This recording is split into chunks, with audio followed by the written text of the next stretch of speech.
मैं हूं मुस्तफा कमाल। आप देख रहे हैं VBCN IBN TV Bihar Jharkhand. खबर भी असर भी।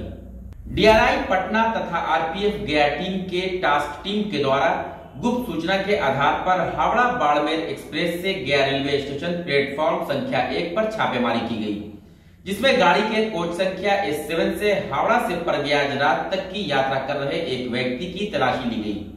तलाशी के दौरान उसके पास से 1 किलोग्राम का एक विदेशी गोल्ड बार तथा 500 ग्राम का एक अन्य विदेशी गोल्ड बार बरामद किया गया। उक्त व्यक्ति को संयुक्त टीम के द्वारा गाड़ी से उतारकर रेल सुरक्षा बल पोस्ट में लाया गया। पूछताछ के क्रम में व्यक्ति ने बताया कि वह 1.5 किलोग्राम विदेशी गोल्ड बार को अवैध तरीके से हावड़ा से लेकर मिर्जापुर जा रहा था। DRI पटना के द्वारा बरामद विदेशी गोल्ड बार को जब्त कर कार्रवाई के लिए संयुक्त रिपोर्ट तैयार कर पटना ले जाया गया। बरामद 1.5 किलोग्राम वजन के विदेशी गोल्ड बार का अनुमानित मूल्य करोड़ों में बताया जा रहा है। विदित हो गए, इससे पूर्व भी इस संयुक्त टीम के द्वारा गया रेलवे स्टेशन पर 4 जनवरी 2022 को 6 किलो सोना तथा 16 जनवरी को 1.5 किलोग्राम सोना बरामद किया गया था, जिसमें 3 व्यक्तियों की गिरफ्तारी भी हुई थी। अब तक इस संयुक्त टीम के द्वारा गया रेलवे स्टेशन पर आने वाली रात्रिकालीन विभिन्न गाड़ियों से कुल 9 किलोग्राम सोने की बरामदगी हो चुकी है तथा 4 लोगों की गिरफ्तारी भी हुई है। गया जिले के बोधगया स्थित फुटपाथी दुकानदार एवं फल सब्जी विक्रेता संघ के द्वारा कार्मिक सत्याग्रह 5वें दिन भी जारी रहा। 5वें दिन धरना स्थल पर एक आम सभा हुई। आम सभा को जिला दलित प्रकोष्ठ के मंत्री रामजी मांझी, NHF बोधगया के अध्यक्ष गुलाब चंद प्रसाद, नौशाद अख्तर, भाकपा के अंचल सचिव रामबली मांझी आदि ने सभा को संबोधित किया। संबोधन में नेताओं ने कहा कि बिना सूचना के दुकान उजाड़ देना प्रशासन के द्वारा न्याय संगत नहीं है। दुकान नहीं चलने के कारण कोरोना काल से ही दुकानदार प्रभावित थे, जिससे उनके परिवार भूखमरी के शिकार हो चुके हैं। पूर्व विधायक सोम प्रकाश ने कहा कि एक तरफ फुटपाथी दुकानदार पूर्व से ही रोजी रोटी को लेकर परेशान हैं, वहीं दूसरी तरफ उन दुकानदारों को हटाया जा रहा है जो कहीं से भी उचित नहीं है। उन्होंने बताया कि इसके विरोध में सभी फुटपाथी दुकानदार एवं बोधगया की तमाम जनता 25 फरवरी को संध्या में कैंडल मार्च निकालेगी। आज बोधगया में नेशनल हॉकर फेडरेशन ने जो धरना दिया है, हमारे पुराने साथी अमृत प्रसाद और यहाँ के तमाम साथियों ने मूल तौर से सरकार को इस चीज़ को बताना हम चाहते हैं।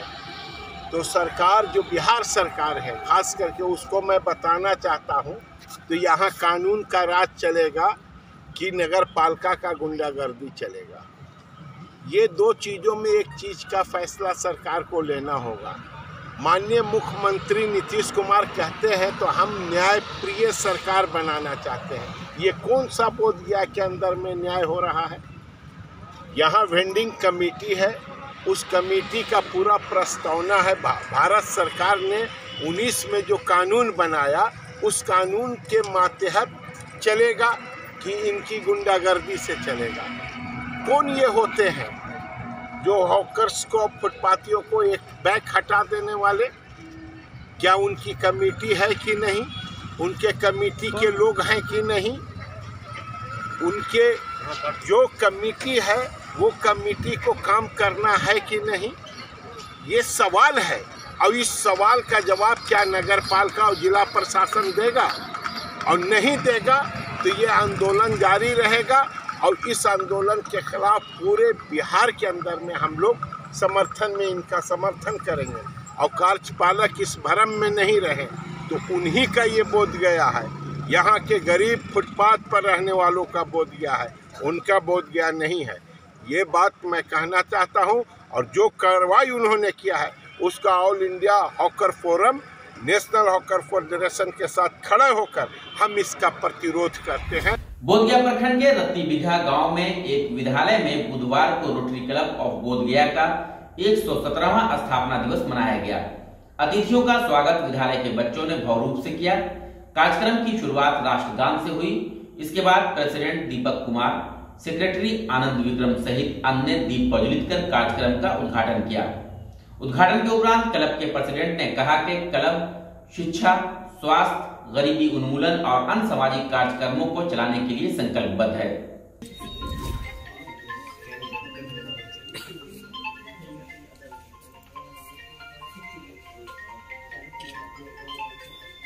Thank you.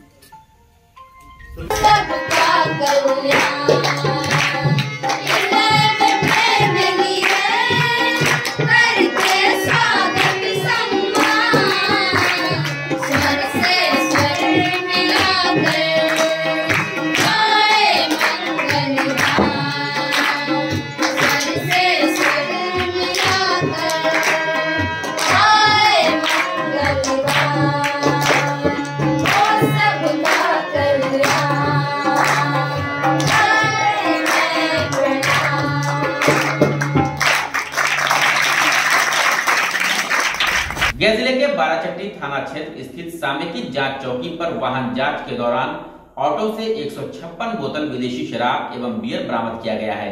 सामेकित जांच चौकी सूरजमंडल के पास उत्पाद विभाग के इंस्पेक्टर दीपक कुमार सिंह के नेतृत्व में सघन वाहन जांच के दौरान गुप्त सूचना मिली कि हंटरगंज से एक टेम्पू में भारी मात्रा में शराब की खेप बिहार जा रही है, जिस पर त्वरित कार्रवाई करते हुए वाहन को रोककर वाहन की तलाशी ली गई, जिसमें टेम्पो में बने बॉक्स से भारी मात्रा में अवैध शराब बरामद किया गया। गया जिले के सुदूरवर्ती क्षेत्र के इमामगंज प्रखंड के अंतर्गत पड़रिया गांव के युवा किसान विशाल सिंह और करण सिंह दोनों भाइयों ने पहली बार शिमला मिर्च की खेती की है। किसान विशाल सिंह और करण सिंह ने बताया कि इससे पहले हम लोग बाहर में रहकर प्राइवेट जॉब करते थे, जबकि कोविड-19 को लेकर हुए लॉकडाउन के बाद हम दोनों भाई ने बाहर से वापस घर आ गए हैं और हम लोगों के मन में ख्याल आया कि बाहर जाने से अच्छा है कि यहाँ पर ही कुछ करें। इसके बाद हम लोगों ने एक अलग निर्णय लिया और शिमला मिर्च की खेती और मछली पालन शुरू किया। विशाल सिंह बताते हैं कि शिमला मिर्च की खेती करने का गुर यूट्यूब से सीखा। ऊंची भूमि पर उपजने वाला शिमला मिर्च का बीज हजारीबाग से लाया, घर के छत पर पौधा तैयार किया, उसके बाद श्री विधि से आधे एकड़ में शिमला मिर्च की खेती की, जिसका नतीजा है कि अब विशाल और करण की मेहनत रंग लाई और शिमला मिर्च की फसल लहलहा रही है। हर दिन 30 से 40 किलो शिमला मिर्च बाजार भेज रहे हैं। विशाल और करण बताते हैं कि शिमला मिर्च की खेती पहली बार आधे एकड़ में शुरू की है।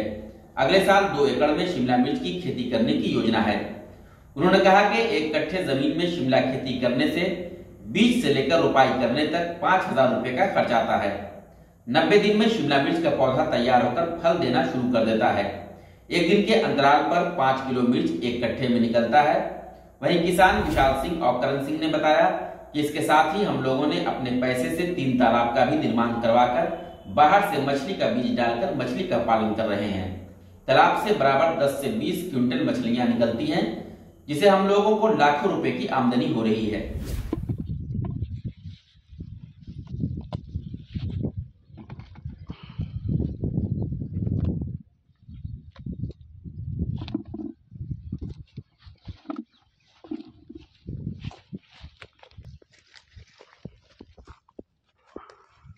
ये ट्राई के रूप में हम 5 कट्ठा में लगाए हैं और हम लोग खुद अपने से यूट्यूब पे देख करके इसको शुरुआत की है। इससे पहले क्या करते थे? इससे पहले हम लोग दिल्ली में, हमारा लैम्पशेड का फैक्ट्री था, हमारे बड़े भाई दुबई में थे, शेफ़ का काम करते थे, वो होटल मैनेजमेंट किए हुए थे। तो हम लोग लॉकडाउन में दोनों भाई घर पे आए और हम लोग वेजिटेबल का काम शुरू किए, फिर फिश फार्मिंग का किए, दोनों साथ में चालू किए हम लोग। तो मन में कैसे ख्याल आया कि हम यही काम करेंगे, लॉकडाउन के बाद घर वापस आए? देखिए कि लॉकडाउन में सबको घर याद दिला दिया, लोग नहीं चाह पा रहे थे, अब बाहर जाना सब लोग का मन भर गया कि अब बाहर जाने से कोई फ़ायदा नहीं है। और देखिए कि बाहर जितना कमाएंगे, जितना परेशानी है, उससे बढ़िया तो घर पे ही करके हम लोग उपज कर सकते हैं। मेहनत कब किए थे खेती? ये हम लोग अप्रैल में चालू किए थे, 2021 में। कितना पूंजी लगा इसको खेती करने में? क्या क्या कैसे कैसे? देखिए अभी तक हम लोग सब्जी से और फिश फार्मिंग से टोटल से हम लोग 7 से 8 लाख रुपए लगाए हैं। 3 तालाब उसमें इंक्लूड है, आपका समर बोरिंग है, वेजिटेबल का है, भिंडी का है, शिमला का है, बीन्स का है, कद्दू है, फरोरे, सब्जी का हम लोग किए हैं। 3-4 एकड़ में हम लोग सब्जी का है। सहायता कहीं से मिला था कि नहीं? सहायता राशि कहीं से कोई सरकार की तरफ से नहीं है। और जैसे मछली का किए हुए हम लोग तालाब किए हुए हैं, तो सासाराम जाकर विजिट किए, पटना जाकर विजिट किए, नवादा में कुछ जगह जाकर विजिट किए, देख करके फिर उसके बाद हम लोग यहाँ पे काम स्टार्ट किए। कुछ बहुत सारी जानकारियाँ यूट्यूब के थ्रू भी हम लोग इकट्ठा किए। उसके बाद हम लोग अपना एक प्लान बना करके, स्ट्रेटजी बना करके, और फिर उसके बाद हम लोग ये सारा क्या पूंजी लगी इसको खेती करने में? इन्वेस्टमेंट तो काफ़ी लगा है। तालाब के बिजनेस, मछली के बिजनेस में हमको 6 से 7 लाख रुपया खर्च लगा, इन्वेस्टमेंट लगा है। सब्जी की खेती में 2 से 3 लाख रुपया इन्वेस्टमेंट लगा है सारा चीज़ को ठीक करने में। और हम इस समय पे अपने लोकल मार्केट में जितना भी सब्जी होता है 6-7 वैरायटी का सब्जी का सप्लाई हम लोग करते हैं। और क्या क्या इसके अलावा सब्जी खेती कर रहे हैं? शिमला मिर्च की खेती हो गई, भिंडी की खेती हो गई। अभी हमारा मतलब 10 दिन के अंदर भिंडी, लौकी, करेला और ये तोरी, ये सब मार्केट में जाना चालू हो जाएगा। सब फल लग गया है? सारा फल लग गया है, इवन की फ्रूटिंग स्टार्ट हो गया है धीरे धीरे।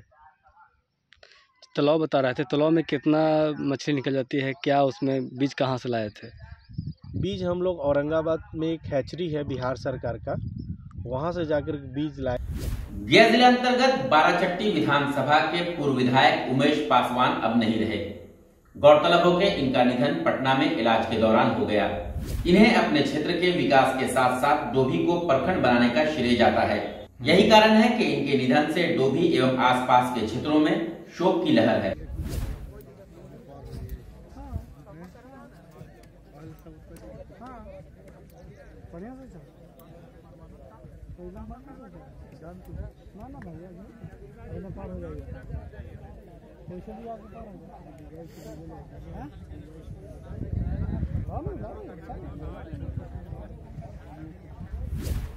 नालंदा जिले के बिहार शरीफ मुख्यालय स्थित सदर अस्पताल में अवैध उगाही का वीडियो सोशल मीडिया पर तेजी से वायरल हो रहा है।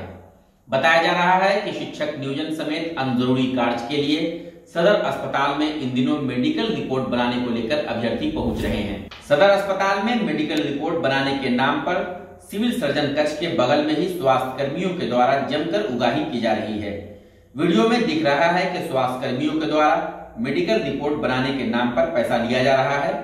एक अभ्यर्थी 100 रुपए देने की बात कह रहा है, जबकि स्वास्थ्य कर्मी 250 रुपए लेने की बात कह रहे हैं। सदर अस्पताल में ऐसे मामले प्रतिदिन सामने आते हैं, बावजूद अभी तक पैसे लेने वाले कर्मियों पर कोई ठोस कार्रवाई नहीं की गई है। इस मामले में civil surgeon doctor Sunil Kumar ने कहा कि देने वाले पैसे दे रहे हैं तो हम क्या करें। पैसे लेने वालों को बुलाकर पूछताछ किया जाएगा, जो भी दोषी होगा उस पर कार्रवाई की जाएगी।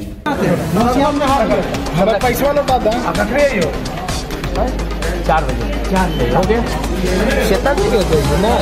500 दे लियो ना, 500 200 लौटा दिए। हाँ 250 ले ज्यादा बोल रहे हैं। मास्टर सर्टिफिकेट सूरज जी, आधार नंबर 100 रुपये हम खुशी से आपको दे रहे हैं।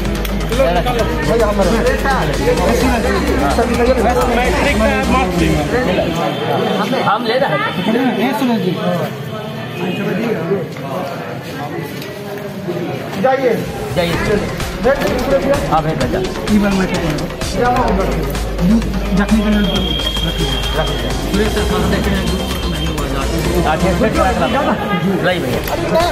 कहाँ पे कराना है?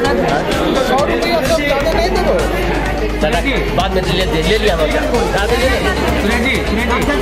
देंगे भैया।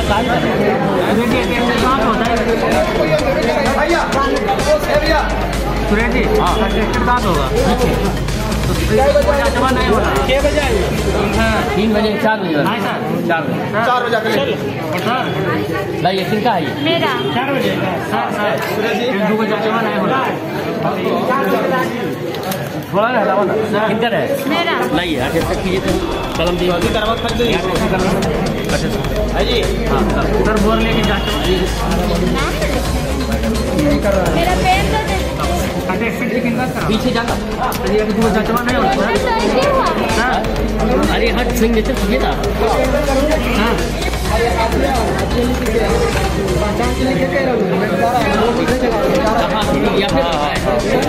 पंडित वाला बोलिए ना।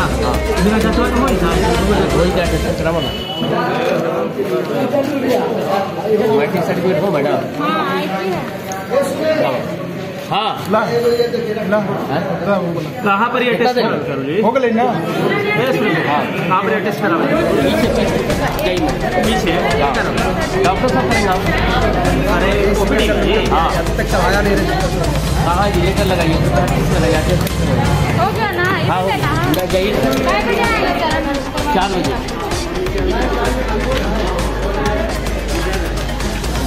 लग गया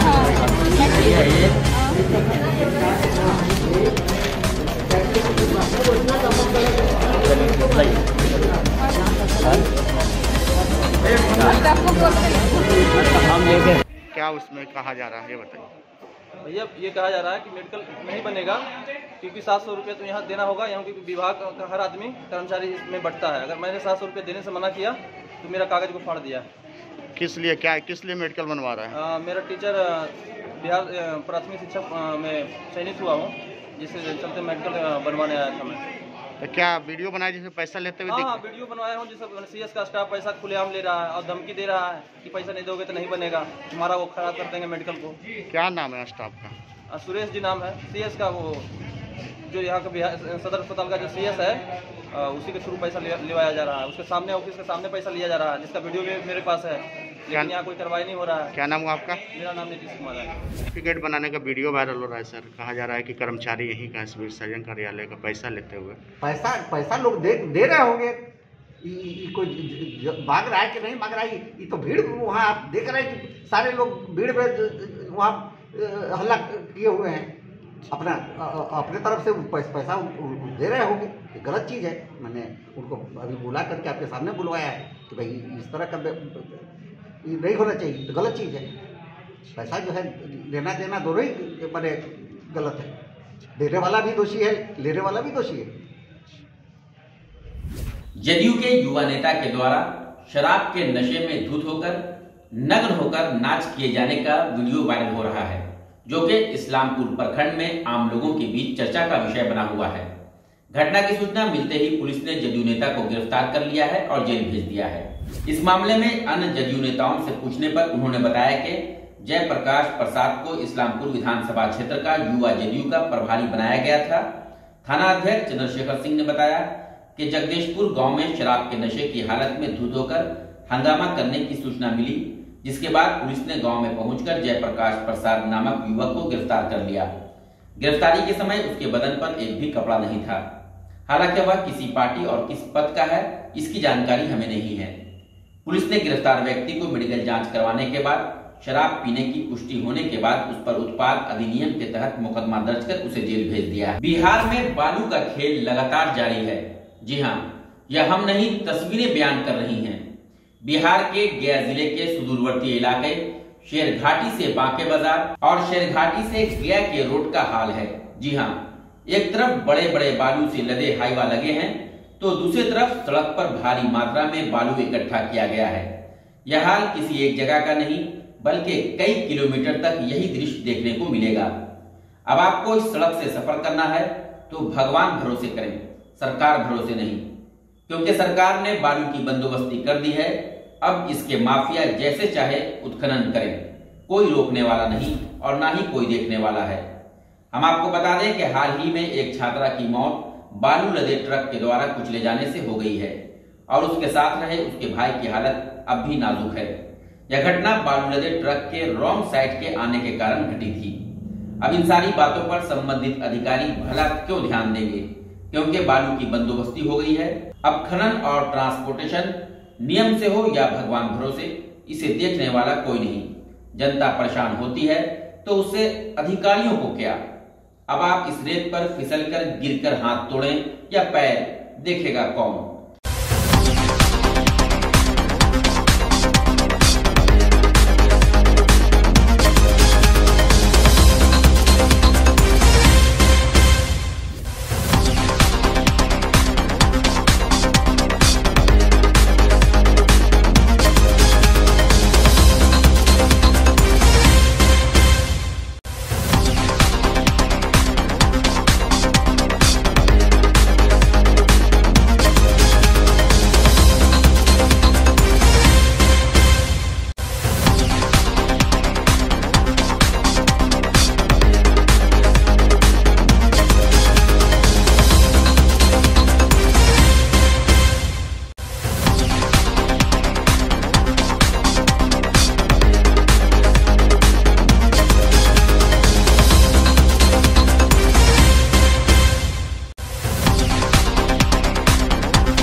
में आप मात्र कुछ अंश ही देख पा रहे हैं, मगर हम पूरी कहानी परत दर परत आपको बताते रहेंगे, क्योंकि हम हैं IBN टीवी, आपकी आवाज।